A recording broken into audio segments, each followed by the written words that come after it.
Gloria is the every woman. She works at Mattel. She's low on the totem pole. She has longtime dreams of climbing up the ladder at Mattel and influencing the brand of Barbie. She's inspired by Barbie. She's committed to Barbie, but she can't really make the leap to kind of stand up for her dream and ask for the thing she wants, which is ultimately to be a designer for Barbie. But she loves Barbie and is inspired by her, and she lately has gotten a little sad because of her daughter, who is now 14 years old, is beginning to pull away. She's becoming a teenager and a young adult, and that bond that she shared with her daughter, which in large part was around Barbie, is beginning to fray, and her daughter is pulling away from her and, not giving her the satisfaction that a mother would want from a loving daughter.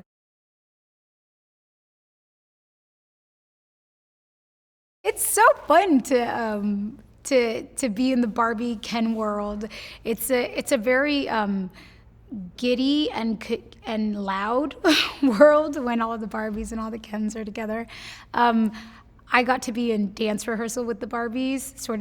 I volunteered myself to be in dance rehearsals because I'm not in the Barbie dance, but I learned the dance because I just wanted to be around them, and it's a fun, intoxicating energy that's just bright and giddy and full of love and girl power, and the Kens are wonderful too, and so it's really fun. And I think reading the script was one thing, and everyone felt like, oh, everyone's a Barbie and everyone's a Ken, and when you see it on the page, it's hard to kind of really tell the uniqueness of each.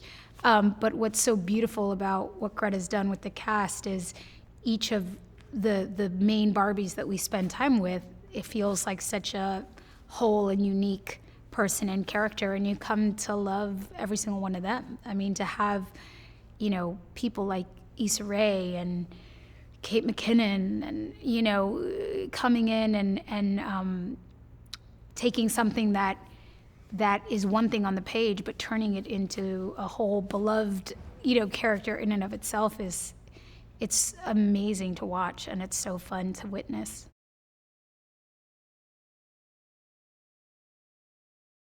I don't know that anybody could create and do what Greta has. It's so unique and such a specific and novel tone, and not one that I think anybody else could or would bring to the Barbie movie.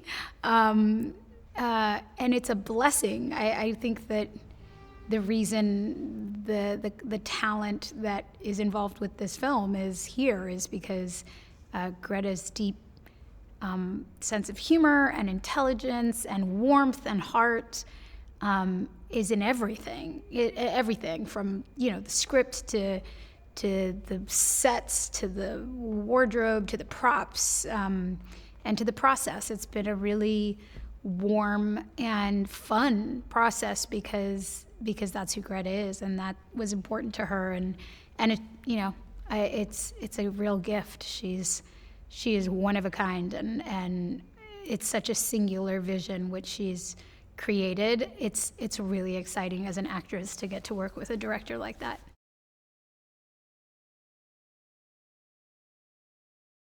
The production design is awesome. Just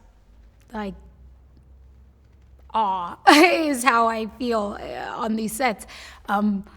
Barbie Land itself is again, like I said, I didn't even play with Barbies, and I walked onto Barbie Land and was like, it's Barbie Land. I don't even think you have to have played with Barbies to be nostalgic about what this world looks like and feels like and induces.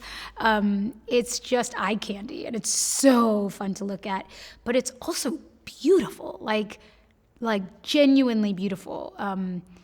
and everything is there's such craftsmanship and such artistry in all of it, in the designs and the architecture and in the props themselves. And there's just there's layers of things happening where it's fun to look at, and it's nostalgic of Barbie, but it's also nostalgic of old films and something else in a different time where artifice was not something to necessarily run away from. There was an embracing of what is artificial to achieve an effect, an emotion.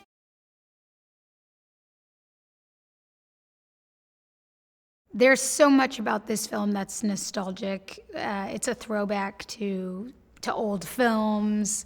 It's a throwback to our own childhoods. There's so much to enjoy and soak in. The colors, the brightness, the costume, the makeup, the wardrobes, the dancing, the sets. It is a spectacle. I actually do think it's a spectacular film, and those are always best suited for a movie theater experience.